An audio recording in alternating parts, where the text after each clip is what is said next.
Thank you, Jack Waters. Thank you, Jack Waters. This is ThinkTech Wednesday. We call it Hawaii, the State of Clean Energy. That's the title of the show. It is actually supported by HECO. We have somebody from HECO here tonight. That's one electric company. Hawaii Energy. We have somebody from Hawaii Energy here tonight, Larry Newman. And we have, and DBED also supports us. And it is organized by the Hawaii Energy Policy Forum, which is represented by my co-host, Mike Hamnet. So we have Mike Hamnet, Scott Seu from HECO, Larry Newman. This is a full-throated program. So exciting to have all of you guys here. Say hi. Thank you, Jake. Hi, Jake. Thank you. Say hi, Larry. Hello. And we're going to talk tonight with Scott Seu, Vice President of what? Operations and Resources? Did I get that right? Energy Resources and Operations. Energy Resources, and I got it pretty close, actually. Yeah. Close. And we're going to talk about what's new with the new HECO. What provocative titles. Sorry. No problem. No problem. Okay, but first, we're going to talk to Larry Newman, because Larry Newman is always, or his cohorts, are always here for Hawaii Energy, and they're trying to tell you there are things you can do to be more efficient about your use of energy. So Larry, you guys, 2 o'clock in the morning, you went on these late meetings, and you come up with all these creative ideas and everything. So you have another one where you want to encourage people to, be efficient. What is it? That's right. At Hawaii Energy, we basically try to help residents and businesses save electricity. Been on your show a couple times, talked about our solar water heating rebate. A couple means about 10, by the way. Well, a lot of people know we have a $1,000 rebate for solar water heating systems, but for those that already have a solar water heating system, I wanted to offer a tip today. Solar water heating systems have been incented by the program and its predecessor HECO for almost 20 years. There are over 80,000 solar water heating systems throughout the state, and most of them have a little gray box, a timer that's hooked up to the system, which prevents your hot water being heated by electricity. It happens also to be one of the weak links of a system. So on our website, hawaiienergy.com, it's on our homepage right now, is a video on how to set your timer.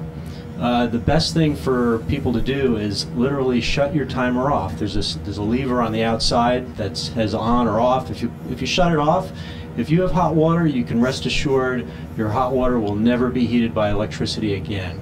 But if you do get some cold water and you need to turn that timer on, the video on our website will actually help you set that correctly.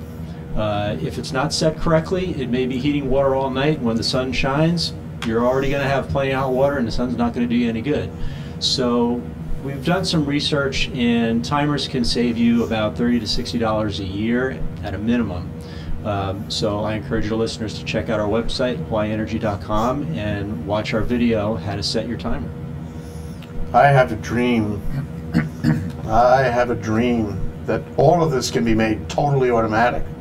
And in fact, I think Don Lippert and Pictor and all that $30 million of grant money for research that just came in from DOE, and some of those research cohorts she's working with are actually thinking along these lines to make everything automatic for energy efficiency. Well, the mechanical timers are very common because they've been around the longest. They're still sold in stores like Home Depot if you're a do-it-yourselfer, but there are digital timers, and those digital timers have battery backup. So the weak link with the mechanical timer is if there happens to be a power outage, that timer stops, and there is a clock in it that you can manually set. So if it's out of time, it won't work when it needs to work the right way. So. But yeah, there are digital timers out there. Okay, moving in that direction. So now we have the opportunity, Mike Hamnet and Scott Seu, to ask cross-examination questions to Larry Newman and make sure that he's telling us everything. Well, one question, Larry. I mean, I've always wondered what's the difference in comparing a solar hot water heater system with the new heat pump technologies. Which one's more efficient? Well, they're both efficient. The fundamental question to consider is the size of the household. So the Hawaii Solar Energy Association recently published a white paper addressing heat pump or solar thermal. And the demarcation was basically, if you're a family of 3 or more, you should really consider solar hot water system. If you're a smaller household, 1 to 2 people, then a heat pump water heater, or a hybrid water heater that's heat pump technology is probably the way to go. The energy savings for both are significant, and we also offer an incentive for both. Are the incentives the same for both?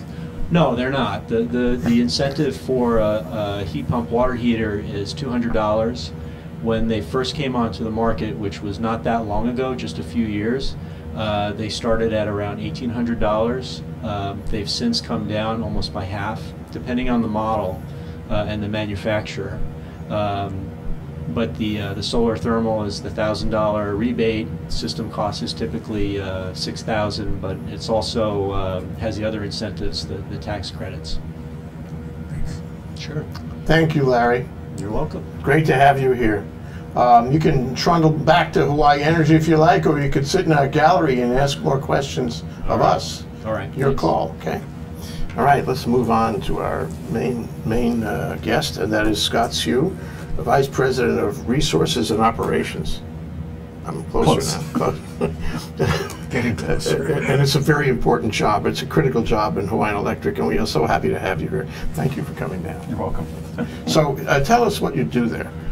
Energy resources and operations, that's my area. So the best way I describe it to folks is that I have a group of folks who start with the planning, technical planning of our electrical system. We also have corporate planning. And then as we move forward with those plans, we will get involved in acquiring the resources, the renewable energy resources. So I have another group that's involved in RFPs, requests for proposals, power purchase contracting, programs that really encourage renewable energy development. I have another group that figures out how do you integrate all of these renewable resources into our electricity systems here. And then finally I have another one that is looking at different types of developing technologies, energy storage devices, different programs like demand response. And finally, I have my system operation department.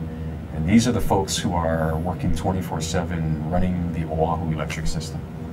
Wow. That's my area. Wow. That sounds like a plural to me, but hey, you're doing a lot of stuff. I mean, imagine a few years ago, this kind of division of labor, these chores weren't even thought of yet. I mean, now we are talking. You're in the middle of clean energy, right in the middle. That's right. And rest assured, when I say that I am energy resources and operations, I have many smart people who are working with me who are actually running the grid. So I'm one of many people here. But as clean energy goes forward, and it is transforming our state and our lives and our economy and a few other things, you are in a really interesting place. You are seeing it all. My goodness gracious! I'd like to shadow you one day. Just walk around after you and see what you do all day. Yeah, we were talking earlier that the transformation of the Oahu grid in particular is, 8 years ago, people said we could take maybe 30% or 30 megawatts of solar on the grid, and it's over 200 megawatts now? Getting there. Yeah, getting there. But it's just a phenomenal change. And that's right. It's become much more of a juggling act for you guys, I think. That's right, yeah. And I think that you hit it on the head. Even if you were to ask me 2 years ago, where did I think we would be today, I would not have even imagined how far we've gone in terms of some of the resources like solar and some of the other programs. We're going to take a short break now, but before we do that, I just want to tell you that we're on 760 KGU, 760 AM, part of the Wall Street Business Network. And if you want to call us and ask us questions or make comments, you can call 296-5467. Larry Newman will be happy to answer your questions. And the rest of us too. And Scott Seu. And Mike Hamnet. And me. We'll be right. Aloha, my name is Dan Bauer and I'm the General Manager of the Plaza Club. The Plaza Club is Honolulu's premier business club. We're located in the heart of the financial district on historic Fort Street Mall. On the 20th and 21st floors atop the Pioneer Plaza, our commanding skyline views, along with our award-winning cuisine and service, are known as the place to do business downtown. We offer professional as well as social events and programs to our members and their guests, all tailored to enrich their professional and personal lives and to give them the cutting edge that they deserve in business. Why don't you consider becoming a member of the club? Call me at 531-7788 or come see me and let's talk business and how the Plaza Club can work for you. Again, my name is Dan Bauer. I'm the general manager of the club, and I'm here for you. Aloha, my name is Josh Green. I'm a physician from the Big Island of Hawaii. I serve in Hawaii State Senate. I've embarked on a new program, Healthcare in Hawaii, here with ThinkTech. It's really a joy to bring in experts from across the state on all issues relating to healthcare. So we'll be coming to you every week with a different expert, different parts of the system, whether it's in government, the private sector, actual physicians. Maybe we'll bring patients here on the show too. Again, my name is Josh Green. This will be Healthcare in Hawaii. We want to thank our underwriters. Hawaiian Electric Company and its affiliates Maui Electric on Maui and Hawaii Electric Light Company on Hawaii Island are deeply committed to the communities they serve. Galen Ho is a senior executive of BAE Systems, a global defense, security, and aerospace company. The High-Tech Development Corporation, the state's leading technology agency, attached to the Department of Business, Economic Development, and Tourism. Castle and Cook Hawaii, with a time-honored legacy that spans more than 160 years and revolves around its mission of investing in Hawaii, creating communities, and providing for the needs of our state. Hawaii Gas, formerly the Gas Company, a proponent of the Liquefied Natural Gas Initiative, helping Hawaii achieve its transition to clean energy and a better energy future. Collateral Analytics, a Hawaii-based tech company empowering the real estate industry with greater and faster access to the tools and data they need to make better informed property investment decisions. I'm Nicole Horry. Thanks so much for joining us on ThinkTech. I'm Maria Kashem. See you next time. Hi, I'm Donna Blanchard. I'm the host of the Arts in Hawaii on the ThinkTech series. I'm also the managing director of Kumukuhua Theater in beautiful downtown Honolulu at 46 Merchant Street. Right now we have an incredible show running called Will the Real Charlie Chan Please Stand Up? The Charlie Chan was based on a real-life detective right here in Chinatown, and Nancy P. Moss has written a wonderful script that Reiko Ho has done an excellent job of directing. It's running at Kumukuhua until September 22nd. You can find more information at kumukuhua.org. I hope to see you there. Aloha. Hi, I'm Donna Blanchard. I'm the host of the Arts.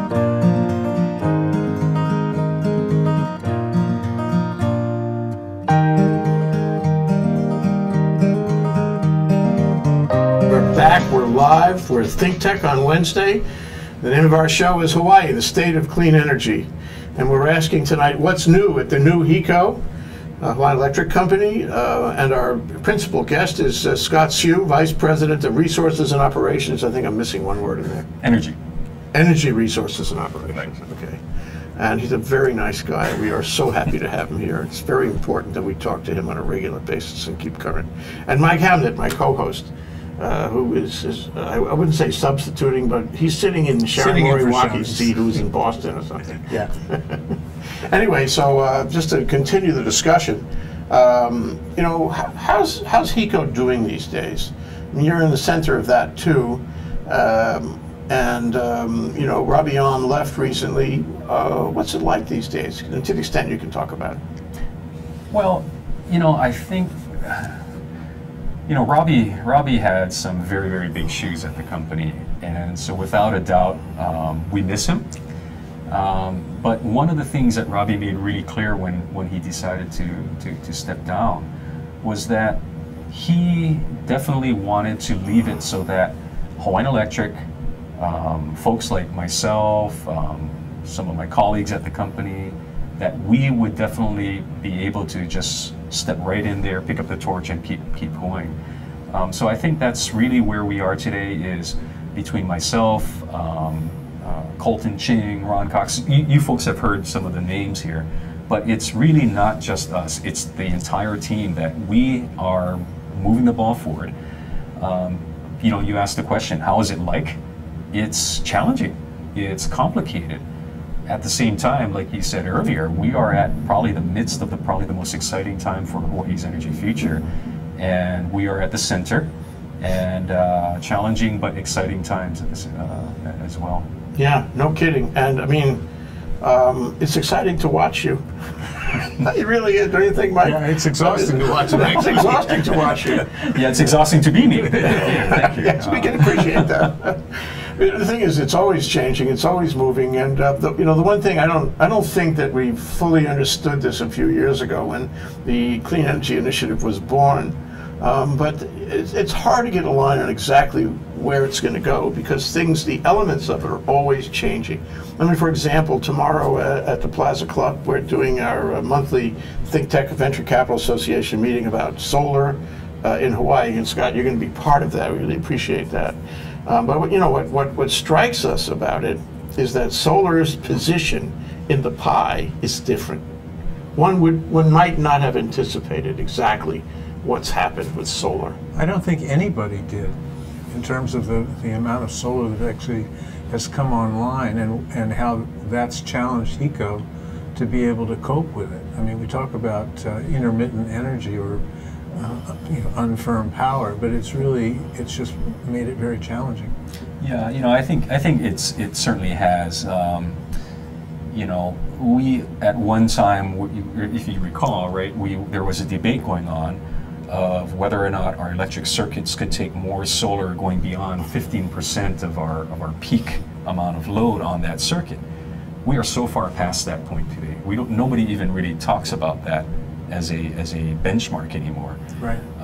Where we are today is we have circuits that are going above 100% of what we call the daytime minimum load now, which from an industry-wide perspective is unheard of. It's unheard of. Yeah. And but yet it's a testament to how our customers have adopted solar. The economics have really worked out for those customers, and we are absolutely going to keep trying to push forward. But you're right; it's a lot more complicated now, and that's where we are today. I would not have technically uncharted waters. We certainly are in a zone where other utilities have not even gotten to. Right. And so what we are really trying to do is push the envelope, working with manufacturers of inverters, looking at how we can use other types of devices in novel ways to serve some of the same purposes of how we keep the electricity flowing in a safe and reliable fashion, while at the same time allowing more solar to come onto the system. One of the things we'll probably talk about tomorrow, Jay, I imagine, is what is the role of energy storage, and how might energy storage or even small-scale battery systems like what Island Pacific Energy is offering, how could we actually start to make use of those types of technologies to allow us to keep going with the PV. That's also very exciting. I'm really impressed with that. In fact, we're going to have it there, We're going to have the box there in the room. And I guess it's not that heavy, so they don't have to worry about, a special arrangement to bring it in. But this is very exciting to find that somebody's doing storage that will actually last a few days, and the possibility that you need 2 or 3 days, without the grid and without existing solar energy, this thing will keep running. And I guess, at the end of the day, the question is that the way it's going to be? Is it going to be distributed storage, or do you foresee the possibility of centralized storage? I mean, there was talk about that back 5 years ago, centralized storage. It hasn't really happened. I mean, it's hard to do that. But now, does this sort of tip us off about where storage is going? Well, I think it's important to recognize that there's different types of storage and different uses of storage. Mm-hmm. When we think about centralized storage, like if it were a large battery or a flywheel or reservoir type facility, that type of storage is really meant to operate on the very highest island-wide level. How do we keep the overall island electric grid in balance? When we talk about the smaller battery systems that might be installed at a customer's home, now you're talking about a individual use of that storage to support that particular household. Even with that, there can be different ways of using that storage. I think the way that what we're probably going to hear tomorrow is the use of that storage device to serve as a backup, right? So if you were to lose the electricity in the neighborhood, right, that customer would be able to draw on that battery to keep their lights on. What I'm thinking of, though, is can we start using that type of a storage at a person's house to almost serve as a buffer Right. as the PV is operating on a regular basis every day. To take the bumps out To of your take the load. bumps out of our load, to work through the issues where we start to get worried that there's too much generation happening in the neighborhood and it's starting to flow backwards into the substation. Put it into a sort of mini grid. That's right. A little network in the That's neighborhood. right. Yeah. And can you also start to use that battery device, or the customer, can they make that battery device perhaps even available for the utility in a demand response program? So Sure. there's lots of possible opportunities. Sure. And then there was talk, I mean, maybe there still is talk about using electric cars as a similar, as a network battery. But one thing I didn't know, which I recently learned, was that absent a battery, and absent that Joe Saturnia's Island Pacific battery in the back of your house, if you have PV on the roof and there's an outage, your PV doesn't work. That's Am correct. I right? That's very interesting. You know about this, Mike? No, I didn't. Yeah, Because the inverters need a certain minimal top charge. Only place they can get that from is from the grid. You know? Yeah, that's right. And also there's a safety issue too, that if you have a power outage and in the neighborhood, Yep. what you don't want to have happen for our crews or anybody who's going out there, that you actually still Have a have live these PV system. systems that are pushing electricity, even though they're small physically. Right. That's still electricity that can do some damage. Yeah. It's interesting because it looks so quiet and harmless, and yet you could put your hands on the wrong place Right, exactly. and regret it. Is it likely we're going to get beyond that problem, Scott? Is it with this battery storage and stuff, Well, where it would cut off the grid entirely? well, there would still in our utility speak, what we describe as that problem is we call it islanding, right? So if you Right. have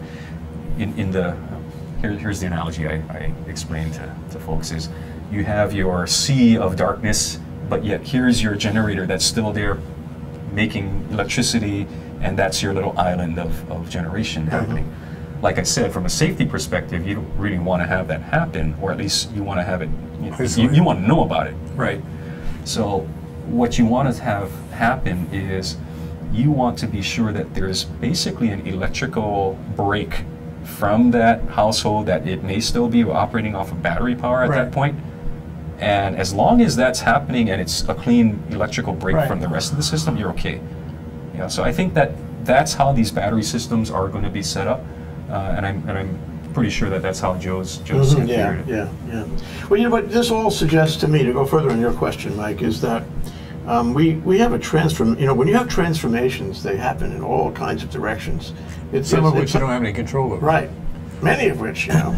And so I would ask Scott this question. The transformation undoubtedly requires the transformation of the utility itself. If I give you a scenario where everybody's got these storage systems, whether it be for, solar or wind or a combination of things, where they're more independent. I don't know the degree of independent, but they're more on the continuum to independence. How does that change it for the utility? How does that change your planning, your role, in the energy picture? What do you do about that? Well, you're right. It actually forces us to change on a number of different levels. From a business model perspective, now we have to start asking ourselves, if we are there as, right now we are a traditional utility, we are right in the midst of a lot of the generation side of the business as well as the delivery of the electricity. I think that we will always end up being in this role of the deliverer of electricity, right? The electric system, the transmission Transmission company, yeah. Right. As we go forward into the future, even more so, the question of generation comes up. What is the right level of the utility's involvement in generation? And the fact of the matter is, we have lots and lots of distributed generation now, and we will continue to see more growth in that area. So more and more our role will be that we have to integrate and plan and operate not only our power plant units or the larger independent units, but the distributed generation. Right, and I think that's really an important point. Right now, if you look at those rooftop solar systems, we don't really have a way to monitor those systems certainly we don't have a way to control them. And I think as we continue to push forward, at some point as we work with new technologies like the batteries, Right. we are going to have to work with the customers and work with the industry on how can we actually have a better sense of what those solar systems are doing on our grid. And to the extent possible, with the development of new technologies, can we actually start having those resources play actively? Because right now, I'm going to share, I was at a conference this summer, and an executive from one of the large solar companies on the mainland was talking about just this very issue, that with distributed solar, the utilities typically do not have a way to actually see what's going on. Mm-hmm. And he actually, made up the analogy that, yeah, I can see that from a utilities perspective, and let's use the number we were talking about earlier, if we have a 200 megawatt power plant on this island, in this case, it's almost like you have a 200 megawatt power plant that's sort of wandering around on your grid, and you're not sure what it's planning to do that day, Right. or you're not sure what it's planning to do that. And that's what in we're the next talking hour. about here. Right, and so we need to figure out how can we actually get that? How can we see that better? Right after this break, Scott, I am going to give you that answer. Okay, great. I bet you're really wondering. That's Scott Seu, Vice President of Energy Resources and Operations, and Mike Hamnet, my co-host, and we're here at ThinkTech Wednesday on Hawaii, the state of clean energy. We're talking about what's new at the new HECO. We'll be right back after this break. Aloha, this is Hong Jiang from ThinkTech Hawaii, and I'm the host for Asia in Review on Tuesdays from 4 to 5 p.m. In our programs, we explore different aspects of Asia and let you know what's happening in there and what are the important questions there. And next week, October 1st, we're going to talk about borders in India. So hope to see you there. Thank you and aloha. Aloha, I'm Jay Fidell of ThinkTech. On Wednesday, September 4th, we have an interesting show with Donna Blanchard. She's the host of Arts in Hawaii, 2 to 3 p.m. that day. And her guest is Jeff Geer. He's an international storyteller, and he tells stories about Hawaii. So check it out on ThinkTech, September 4th, 2 to 3 p.m. I'm Jay Fidell. I'll see you there. Mahalo. I'm David Day, the host of Asia in Review. This is a ThinkTech program in which we take the issues of the Asia-Pacific region, whether they be in business, in foreign policy, in national security, or geopolitics. And we take those issues and we try to probe down in some real depth. Maybe it's not always politically correct, but we get to the truth. We do things that the regular media can't do. And the reason that we can do those things is because we here at ThinkTech have the contacts, we have the network, and we can take the time and explore the issues in depth. Tune in every Thursday at 4 p.m. here at ThinkTech Hawaii. I'm David Day.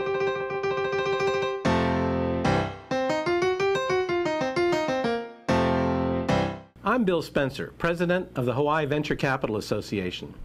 We do monthly luncheon programs with ThinkTech about things that matter to Hawaii entrepreneurs, investors, and business service providers. So join us on the fourth Thursday of every month at the Plaza Club. For information about upcoming events or to join our mailing list, visit hvca.org. See you there.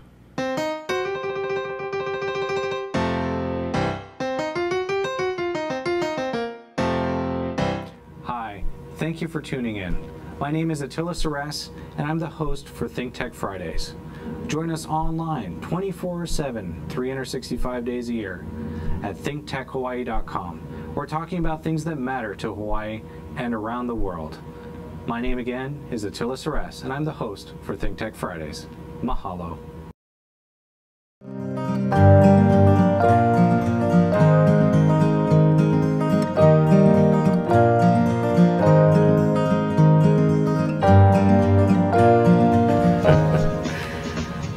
We're back, we're live. If you could only be here during the breaks.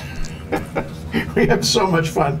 This is ThinkTech Wednesday on Hawaii, the state of clean energy, here on KGU 760 AM. And our guest is Scott Seu, Vice President of Energy Resources and Operations at Hawaiian Electric. We're talking about what's new at the new HECO with our co-host, Mike Hamnet. And the guys who made this show possible are Hawaiian Electric, actually, is one of our supporters, Hawaii Energy, Larry Newman was here a little while ago, DBED, and the Hawaii Energy Policy Forum, of which Mike is the co-chair over there, too, with Sharon Moriwaki. So, you know, I just had this image while you guys were talking at the break about what Scott does when he gets up in the morning, and it's different than what most people do. He gets up and he turns the light on and goes on, and he says, thank you, God. I'm sure you don't say it that way, but... It's always a good morning when my alarm clock is steady and it's not blinking. I mean, we make light of that, but I mean, it really is. I mean, we've got a very complicated system here, and I think a lot of people, I mean, even me growing up, I mean, I had no idea. I took everything for granted, and I think it's very important that everybody understands that our electric system is, I call it a living, breathing animal that needs care and feeding, and you have to keep everything in balance, just like our own health, our bodies, right? Our intake, and if you maintain that balance, things are going well. Well, that's why people should, you know, educate themselves about this. I really think the public has to educate themselves, even about the technical points of it, because it affects all of us. And, you know, you can take some points, some arguments, some concern and work that, but the fact is, as you say, it's a complex organism. And if anybody's going to be involved in the conversation, they should have some idea of the complexity. Otherwise, they're just, you know, just shooting off the mouse. Anyway, so I wanted to get back to this thing about the role of the utility. And it seems to me from the discussion, even in the last segment of the show, is that the utility is going in the direction of my dream. My dream is that we're all wired, where it's all internet or wired in some way, and the utility becomes not just a transmission company, but it becomes an information company, right?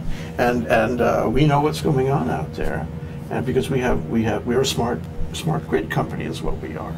So we make sure everything, that organism you talk about, is everything is under control, and we know that because we're wired up.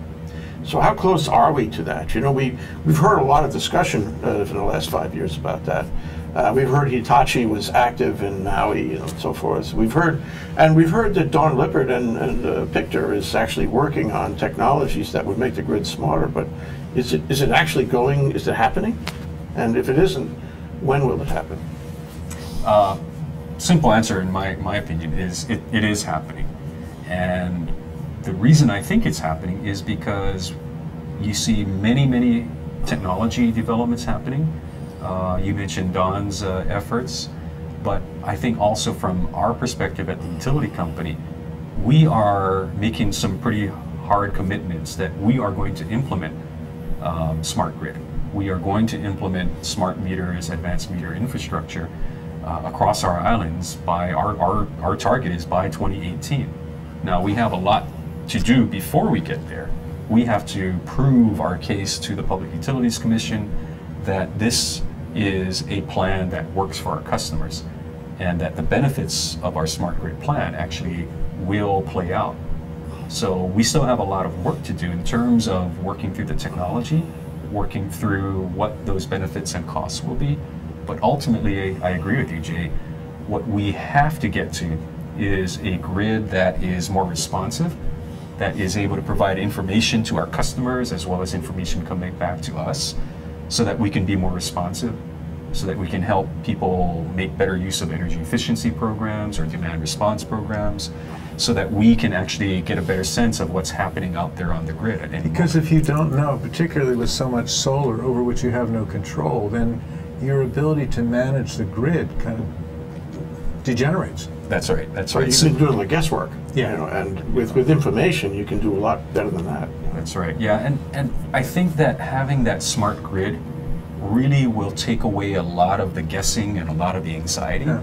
And so, you know, when I talk to friends or folks in the solar industry, you know, we know that a lot of folks are frustrated about, you know, the interconnection procedures and issues that, you know, come up from time to time.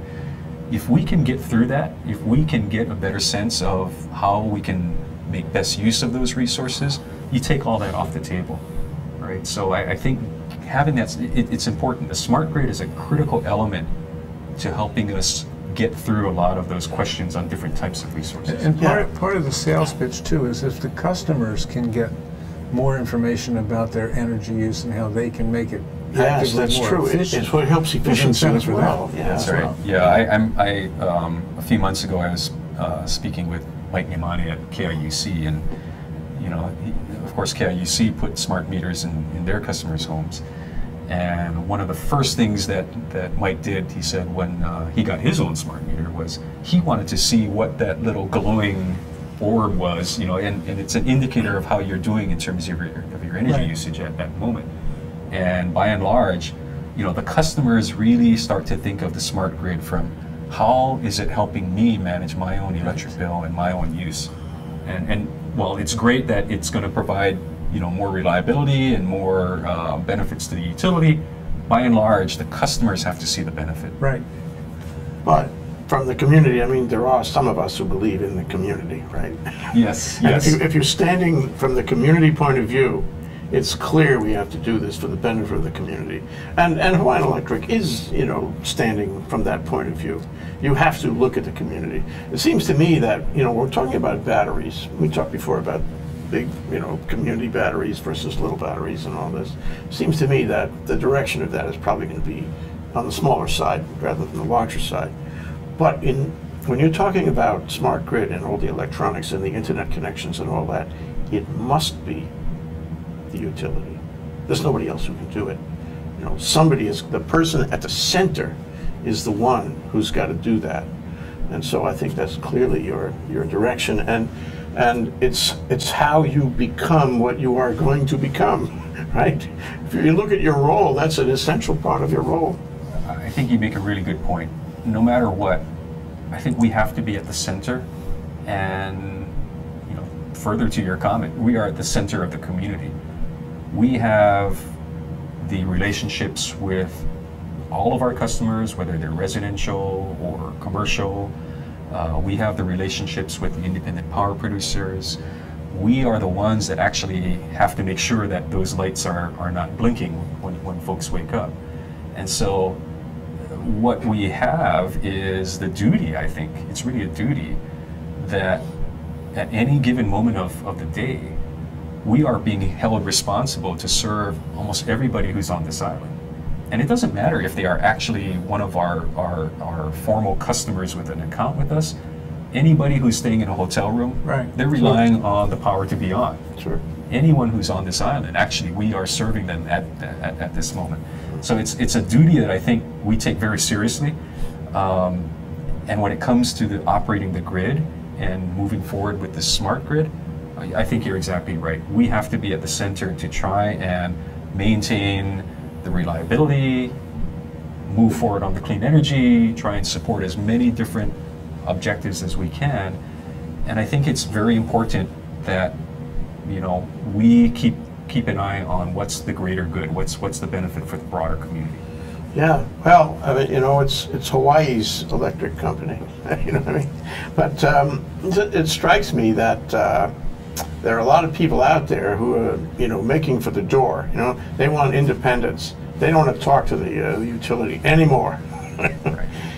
They like to cut the cord as soon as they can. And from a community point of view, I mean, forgetting exactly how HECO feels about this, but from a community point of view, the larger, the greater good, we really do have to have a centralized system. It doesn't necessarily have to be generating electricity into every home. Some will have renewables. There'll be all kinds of renewable possibilities, but it has to be sort of at the center, making sure that everything is connected and working.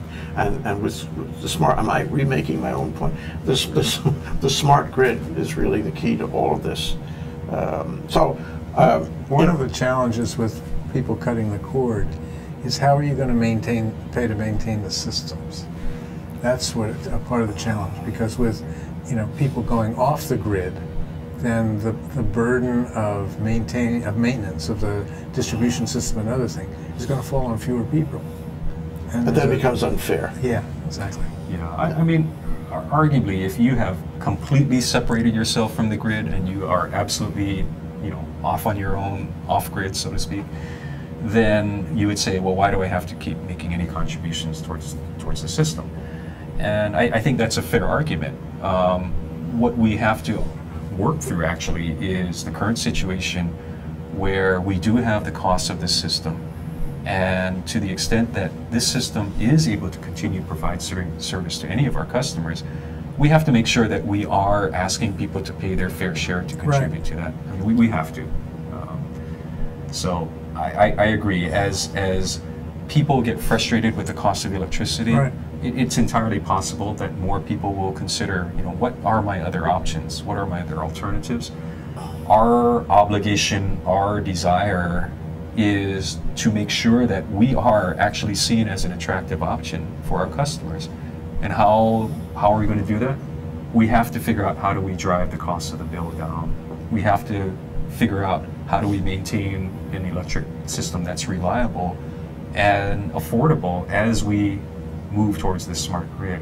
We have to be able to enable newer programs and options for the customers. So if we can do all that, how could I also forget? We also have to make sure that we are providing that customer service, so that when people are calling us and contacting us, we can actually speak to them and they know who we are. You know, and we may not be able to solve everybody's problems, and we won't, but at the same time, they have to understand that, you know, we are looking out for them and that we are absolutely interested in their welfare. You're drawing really a picture that's entirely different than it was 20 years ago, really. 10 years ago. Or 10, or even 5 if you started 2008. When we come back, I want to ask you my question about what happens if somebody adds PV on their house and doesn't tell you. In other words, how much control does Hawaiian Electric need to have to maintain this centralized, you know, interchange of information? We'll be right back after this break.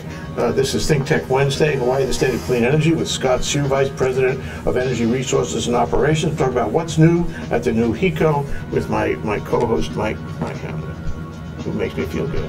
Good. Thank you, Mike. That's great. We feel good too. We'll be right. Aloha. I'm Nicole Horry for ThinkTech.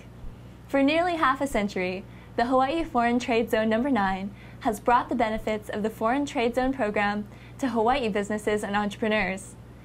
DBET, the Department of Business, Economic Development and Tourism, operates Hawaii's Foreign Trade Zone program to encourage international business and economic development. The Foreign Trade Zone's mission is to increase the amount of international trading activity in Hawaii, thereby providing employment opportunities for the residents of our island state. For more information, see ftz9.org. I'm Nicole Horry. Mahalo. Aloha. I'm Nicole Horry for ThinkTech. For nearly half a century, the Hawaii Foreign... Aloha, my name is Josh Green. I'm a physician from the Big Island of Hawaii. I serve in Hawaii State Senate. I've embarked on a new program, Healthcare in Hawaii, here with ThinkTech. It's really a joy to bring in experts from across the state on all issues relating to healthcare. So we'll be coming to you every week with a different expert, different parts of the system, whether it's in government, the private sector, actual physicians. Maybe we'll bring patients here on the show too. Again, my name is Josh Green. This will be Healthcare in Hawaii. Hawaii on the ThinkTech series. I'm also the managing director of Kumukuhua Theater in beautiful downtown Honolulu at 46 Merchant Street. Right now we have an incredible show running called Will the Real Charlie Chan Please Stand Up? The Charlie Chan was based on a real-life detective right here in Chinatown, and Nancy P. Moss has written a wonderful script that Reiko Ho has done an excellent job of directing. It's running at Kumukuhua until September 22nd. You can find more information at kumukuhua.org. I hope to see you there. Aloha. Hi, this is Jay Fidell of ThinkTech. You know, we have some great shows during the business week. We broadcast 2 or 3 times every afternoon between 2 o'clock and 5 o'clock. I just want to mention also that we have a new show. This is The Arts of Life with Willow Chang. Check it out at 2 to 3 p.m. every Friday. Aloha. This is Jay Fidell. Hi, I'm Jay Fidell. Yes, this is ThinkTech, broadcasting on Ustream and Spreaker both day and night, doing its thing on OC16 and Olelo, and uploading videos all over YouTube. Check us out and see the links on thinktechhawaii.com. Mahalo.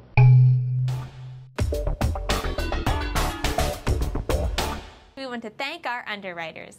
Hawaiian Electric Company and its affiliates Maui Electric on Maui and Hawaii Electric Light Company on Hawaii Island are deeply committed to the communities they serve. Galen Ho is a senior executive of BAE Systems, a global defense, security, and aerospace company. The High-Tech Development Corporation, the state's leading technology agency, attached to the Department of Business, Economic Development, and Tourism. Castle and Cook Hawaii, with a time-honored legacy that spans more than 160 years and revolves around its mission of investing in Hawaii, creating communities, and providing for the needs of our state. Hawaii Gas, formerly the gas company, a proponent of the Liquefied Natural Gas Initiative, helping Hawaii achieve its transition to Back, we're live here in the last segment of Hawaii, the State of Clean Energy, on a given Wednesday, ThinkTech Wednesday, ThinkTech Energy Wednesday, with Scott Seu, Vice President of Energy Resources and Operations, and Mike Hamnet, my co-host, and we're talking about what's new at the new HECO.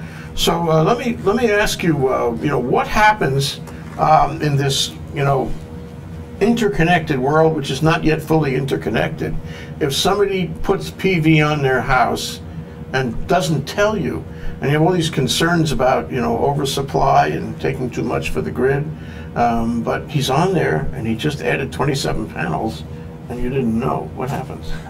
Well, what happens? Let me start by, let me answer that like this. One of the reasons why we have our programs for interconnection and also signing an agreement with us so that we can register you as a net energy metering customer is so that we can make sure that we have a system out there that's safe, right? So the interconnection is all about safety and reliability. When you put PV panels on any location, what we are going to do is we're going to check to see how is that location comparing to how much customers' load is on that circuit, and is it okay to go ahead and just put that PV system on and operate it? Yeah. Right. Because what one of the things we're concerned about, we mentioned islanding in the prior discussion. So we want to make sure that the PV systems are installed in a safe manner from an islanding perspective. We also want to make sure that as you put PV into a neighborhood, that we're not getting into a situation where you might actually have so much electricity on that neighborhood circuit that it fails. Yeah. Right. So one of the most important things we can ask our customers to do is to make sure that their contractors contact us. We have recently posted more information on our website about the status of your neighborhood electric circuits. And then, of course, we would eventually need to see or want to see the net energy metering application paperwork so that we can officially get through the checks and reviews. But they only need to talk to people if they're going to link it up to the grid. Correct. If they wanted to just have their house run off their own solar system, that's right. Yeah. It's not an issue. There's certain benefits, but there's also some risks to go independent like that.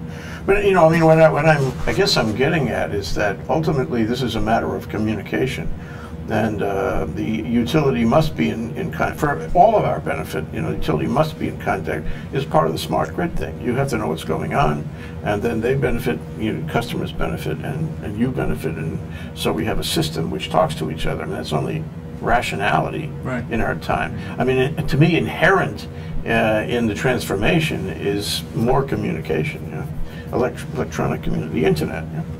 But we're not there yet, and I wonder if you could help us in this last part of the show. We always ask the same question. This came from Sharon Moriwaki because she always asks this question. So, what are the challenges, Scott? What do you have to overcome to get where you want to go? Okay, so I think. I would say our challenges fall in a few different areas. First and foremost probably is when you put on your customer hat and I am a customer of my own company, what's the bill going to be that month? Right? The rising cost of oil, we still use a lot of oil in our system, and that oil is expensive. So what are you guys doing to manage that bill? So what are we doing, right? We are trying to bring in more cost-effective renewable energy. We are moving a whole bunch of project proposals forward. They are right now under consideration by the PUC in terms of whether we can sign contracts with these projects. But these projects, if we are able to move forward with them, could deliver 15-cent energy to our system, Wow. which is a lot cheaper than what it's costing us to burn the oil. And it's actually a lot cheaper than even some of the earlier renewable contracts. Yes. So the more of those types of contracts we can get going, the better we can start eating into this bill. Yes. Of course, there's the oil itself, and while we don't control the oil prices per se, we can keep plugging away at using that oil more efficiently in the power plants. We can look at also long-term, what can we do to bring in liquefied natural gas? So I know that is still a topic of a lot of debate, and certainly there's a lot of complexities in terms of bringing natural gas here to Hawaii. Do you know where it might fit? Just an idea. I mean, if LNG is cheaper, at least in the interim, before we get to, you know, the nirvana of where we want to go, then there's a spread between what we're paying now and what we would pay with LNG. And part of that spread could go to paying for the infrastructure. Am I right? The infrastructure right. for the smart grid, because we're going to fund that. It's not free. Right. It costs a lot of money. It's high tech. So wouldn't that be a source of funds somehow? I mean, couldn't that be a great possibility? I think so. I think you really touched on something, which is we absolutely want to modernize our grid. We want to make those investments. We want to enable more of the distributed solar, with more of the battery systems going in. But it does take investment. And so from a customer perspective, how are you going to impact my bill as you make those investments? Mm-hmm. So you want to tack that on top. Right. So in parallel, we've got to attack the fossil fuel part of that bill, while at the same time we are seeking to make the investments to make the smart grid happen. Yeah, and we got to do that. Otherwise, you know, how are we possibly going to make this successful? So challenges, yes, managing the bill, figuring out the technical issues of bringing in more of the renewable energy, solving the problems perhaps through technologies like energy storage. Challenges. The other thing is they're going to have new environmental regulations to cope with, which are going to make the current power plants basically obsolete in a way. They're going to have to control emissions with new EPA regulations, which is going to sort of push things further in the direction of thinking about liquefied natural gas, because it's a much cleaner fuel. Well, you guys, we've had a great conversation here. I'm afraid we're running out of time. I'm sorry. This means we have to have you back again, Scott, okay, for regular snapshots, if you don't mind. That's Scott Seu, Vice President of Energy Resources and Operations. What's new at the new HECO? Here we are, kind of a turning point. And we'll see him again tomorrow at the Solar in Hawaii program. What's going to happen to solar in the long haul?